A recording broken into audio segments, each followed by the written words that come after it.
Stéphanie Fontaine a vécu 5 dernières années difficiles. Atteinte de plusieurs maladies chroniques, sa vie est désormais rythmée par les rendez-vous médicaux. Mais malgré tout, Stéphanie Fontaine vit avec et conserve une volonté intacte pour lutter quotidiennement. Dans cette première partie, Stéphanie Fontaine nous parle de son histoire, de sa santé et comment elle vit aujourd'hui.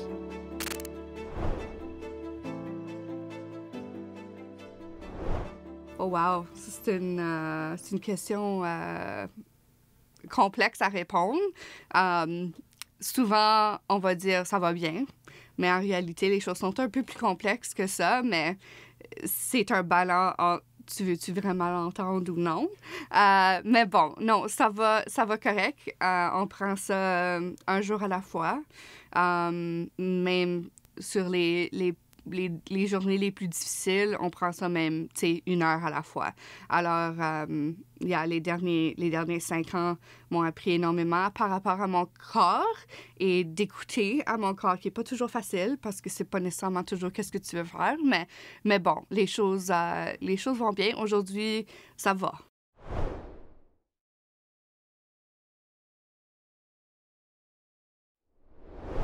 Oui, alors, il y a 5 ans, je prenais une douche comme d'habitude. Et puis, durant ma douche, je me sentais pas fantastique. J'avais eu, tu sais, un petit virus de quelque sorte. Et la semaine d'avant, là, je me remettais. Et puis, tout d'un coup, en sortant de la douche, je me suis évanouie.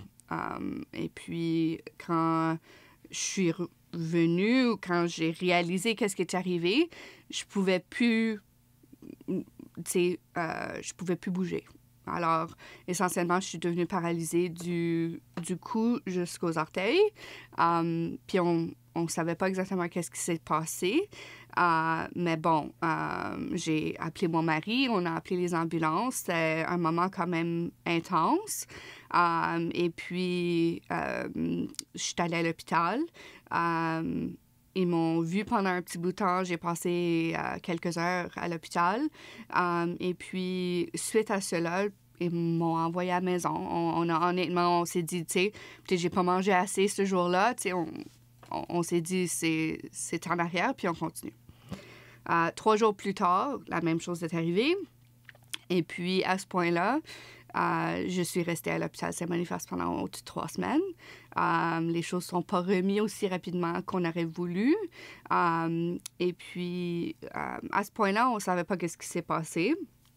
Maintenant, 5 ans plus tard, on a plus d'informations par rapport à ce qui s'est passé quand j'étais à l'hôpital. J'ai eu le virus Guillain-Barré. Et puis, essentiellement, ça m'a pris à peu près 8 mois à me remettre. Puis, je ne vais pas dire à 100% parce que je me suis jamais remis à 100%, mais je me suis remis à, je dirais, à peu près 90%. J'étais comme là. Et puis, on s'est dit, tu sais quoi, ça a été une année difficile, mais on avance. Et puis, on était dans le processus on venait juste de se fiancer quelques mois avant. On venait juste d'acheter une maison. Alors, on s'est dit, tu sais quoi, on déménageait dans la nouvelle maison. Ça faisait à peu près 7 mois à ce point-là. On s'est dit, OK, on regarde à l'avant, puis on avance. Et puis, on y a pas pensé beaucoup plus jusqu'à temps que j'ai eu une crise d'épilepsie. Je vais être honnête à ce point-là, on ne savait pas que c'était ça. J'ai actuellement juste récemment su que qu'est-ce qu'on pensait était simplement des chutes. C'était actuellement des crises d'épilepsie. Alors, je viens juste d'apprendre ça dans les dernières quelques semaines. Ça a apporté beaucoup de moments de clarité. Mais bon, c'est ça. Puis c'est vraiment ça qui a commencé mon monde dans le monde d'accessibilité. Et puis, depuis ce temps-là, tu sais, on a des bons jours puis des mauvais jours, puis on prend ça un jour à la fois. Dans la dernière année, depuis que j'ai pris la décision d'aller sur l'invalidité à temps plein, Tu sais, ça n'a pas été toujours facile, mais on continue à apprendre, puis on continue à essayer de comprendre, puis on n'a pas toutes les réponses. On n'a toujours pas les réponses, mais bon, ça nous arrête pas d'essayer de rendre les choses, tu sais, aussi faciles que possible. Puis on a pris énormément de pas dans la bonne direction. Ça n'a pas toujours été les choses, tu sais, qu'on aurait voulu ou qu'on pensait être à ce point-ci dans le monde. Mais bon, on est rendu là, puis on prend ça aussi facilement que possible.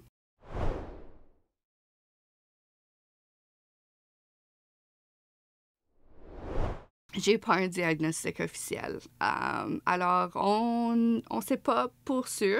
Le seul diagnostic officiel que j'ai, c'est pour un problème complètement séparé qui a par rapport à mon système digestif. Alors, j'ai qu'est-ce qui s'appelle Crohn's disease. Alors, ça apporte tout son propre côté de complexité. Et puis, tout ce qui se passe du côté neurologique a causé beaucoup de délais dans mon diagnostic de Crohn's à cause qu'on ne savait pas quel de mes symptômes venaient du côté neurologique puis quel venait du côté Crohn's. Alors, ça nous a pris presque 3 ans à recevoir mon diagnostic de Crohn's, qui était quand même assez long pour un patient de Crohn's. Mais bon, au moins, je suis rendue à un point où mon côté digestif est plus sous contrôle. On n'est pas rendu exactement où ce qu'on voudrait être, mais on est dans la bonne direction. Mais ça a pris beaucoup de temps, puis on a quand même long à avoir.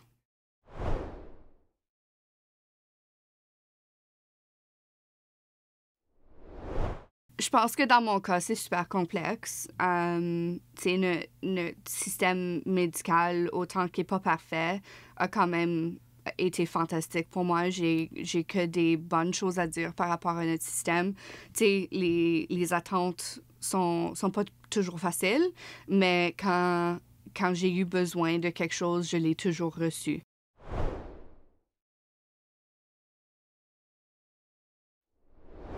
Oui, alors, une fois que, à peu près 3 ans après que les choses ont commencé, j'ai réalisé à quel point mon côté mental avait besoin de l'aide. Parce que d'avoir passé tout ce traumatisme, puis passer toutes ces choses-là, puis pas avoir vraiment pris le temps de s'asseoir, puis vraiment, tu sais, de prendre un recul puis vraiment voir, OK, où est-ce qu'on est rendu, là? Ça fait 3 ans, là, de comme ici, puis là, puis cours, puis essayer de voir où est-ce qu'on est rendu. Puis je travaillais toujours à temps plein. Puis, tu sais, il y avait juste tellement de choses qui se passaient en même temps. Alors, je pense que m'asseoir avec quelqu'un et puis vraiment avoir ces discussions-là ont été fantastiques. Une chose qui m'a aidé énormément, c'est de pouvoir avoir une discussion avec quelqu'un qui n'est pas famille, qui n'est pas ami, c'est quelqu'un qui est professionnel, qui peut t'aider à évaluer puis voir, tu sais, où est-ce qu'on est rendu puis c'est quoi le futur, right? Parce que tu sais pas nécessairement qu'est-ce qui s'en vient.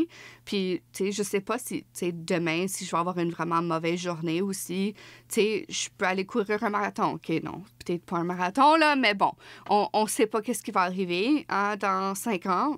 Et puis, c'est pas toujours facile de garder les gens super proches quand tu sais juste pas qu'est-ce qui va se passer. C'était rendu à un point où j'étais rendue à temps plein dans notre chambre à coucher. C'était juste pas ce qu'on voulait pour le futur. J'ai toujours voulu avoir une opportunité de pouvoir discuter de certains sujets assez, tu sais, pas nécessairement tabous, mais pas nécessairement souvent discutés. Tu sais, la simple différence quand j'étais dans une marchette versus dans une chaise roulante. Les visages des gens, la façon qu'on se fait traiter sont incroyablement différents. Puis honnêtement, c'est pas quelque chose que je m'attendais.